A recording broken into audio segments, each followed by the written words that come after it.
रंगिया में महामृत्युंजय यज्ञ की नींव रखी गई। असम का पहला मृत्युंजय शिव मंदिर रंगिया में इस वर्ष 25 वर्ष के रूप में मृत्युंजय शिव मंदिर परिचालना समिति ने आयोजन किया है महामृत्युंजय यज्ञ। आगामी जनवरी महीने की 23 तारीख से 27 तारीख तक 5 दिवसीय महामृत्युंजय यज्ञ का आयोजन किया जाएगा। 5 दिवसीय इस यज्ञ में सैकड़ों भक्त भाग लेंगे। समिति ने सभी की उपस्थिति की कामना की है। श्रद्धास्पद धर्मप्राण राइजर बहुदिनीया चिंता चर्चा और आशार बंती गसी आज आम 25 बছৰৰ মূৰত আকৌ জ্বলালোঁ। মহামৃত্যুঞ্জয় যজ্ঞ আজিৰ পৰা 25 বছৰ আগতে প্ৰয়াত ভিগুগিৰি মহাৰাজে ইয়াত স্থাপন কৰি গৈছিল আৰু 25 বছৰ সম্পূৰ্ণ হোৱাত আমি আকৌ এই যজ্ঞ উদযাপন কৰিবলৈ লৈছোঁ। আৰু এই যজ্ঞ উদযাপন কৰাৰ কাৰণে আমি আমাৰ স্থানীয় বিধায়ক ভৱেশ কলিতাক আহ্বান জনাইছিলোঁ, কিন্তু তেখেতে ব্যস্ততাৰ কাৰণে আহিব নোৱাৰিলে যদিও আহিব, কিন্তু বহুত পলম হোৱাৰ কাৰণে আমি কৰিলোঁ ইতিমধ্যে তিনিজনে আৰু গোটেই ৰাইজে সহযোগিতা আগবঢ়াইছে। আমি আশা ৰাখিছোঁ যে আমাৰ এই মৃত্যুঞ্জয় যজ্ঞ এই যজ্ঞই আমাৰ এক নতুন চিন্তা চৰ্চাৰ আশা আমাৰ আগবঢ়াব। আমাৰ আধ্যাত্মিকতাৰ যি চিন্তা চৰ্চা এই চিন্তা চৰ্চা নতুনকৈ আকৌ উদযাপিত হ'ব, এই কথা আশা ৰাখিছোঁ। লগতে আমি ক'ব বিচাৰিছোঁ যে আমাৰ যি আজি লাই খুঁটা স্থাপন হ'ল, এই লাই খুঁটা স্থাপনৰ লগতে আমাৰ অহা জানুৱাৰী মাহৰ 24, 25, 26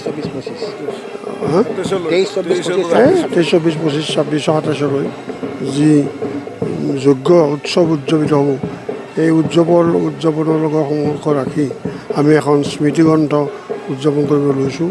এটা গধুৰ বাজেট 3 লাখ টকাৰ বাজেট এটা কৰা হৈছে। আমি আশা ৰাখিম ৰাইজে সকলো প্ৰকাৰতে সহযোগিতা আগবঢ়াব আৰু আপোনালোকৰ সহযোগিতা হ'ব আমাৰ ৰক্ষা কৱচ।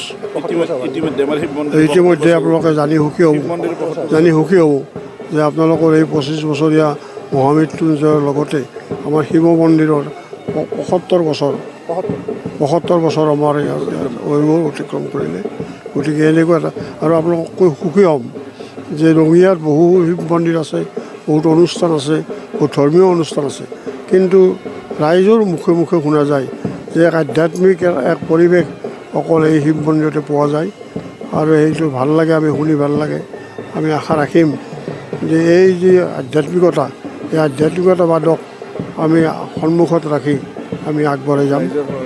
ৰাইজৰ সহযোগিতা আমি আশা কৰিছোঁ। আমি আজি ৰঙিয়া অঞ্চলৰ বৃহৎ অঞ্চলৰ সকলোৱে আমি ৰঙিয়া মৃত্যুঞ্জয় শিৱ মন্দিৰ প্ৰাংগণত উপস্থিত হৈছোঁ। আজি আমি মহামৃত্যুঞ্জয় যজ্ঞৰ লাই খুঁটা স্থাপনৰ বাবে ইয়াত সমবেত হৈছোঁ। আমাৰ এই মৃত্যুঞ্জয় মন্দিৰটো শিৱ মন্দিৰটো অসমৰ ভিতৰত প্ৰথম মৃত্যুঞ্জয় মন্দিৰ।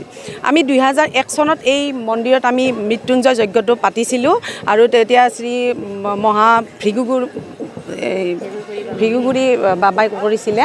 আৰু এতিয়া 2026 চনৰ 23 জানুৱাৰীৰ পৰা 27 জানুৱাৰীলৈকে ইয়াত যজ্ঞ আৰম্ভ হ'ব। গতিকে আমি সকলোৱে গোটেই অসমৰে গোটেই ৰাইজে সমবেত হৈ আমি বৃহৎ আকাৰৰ আয়োজন কৰিছোঁ মৃত্যুঞ্জয় যজ্ঞৰ বাবে। এইটো কিন্তু আমাৰ অসমৰ ভিতৰত প্ৰথম মৃত্যুঞ্জয় মন্দিৰ।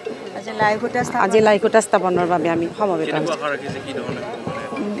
ভাল আশা কৰিছোঁ, ছাকচেছফুল হ'ব। গোটেই অসমৰ ৰাইজ আহিব, ধৰ্মপ্ৰাণ ৰাইজে সমবেত হৈ ইয়াত আশীষ ল'ব, শিৱ বাবাৰ আশীষ ল'ব। গতিকে ভালে আশা কৰিছোঁ, ভালদৰে চলি যাব। আমাৰ পিছত মৃত্যুঞ্জয় মন্দিৰ নগাঁৱটো প্ৰথম আমাৰ Assam. News report, daily 24 live.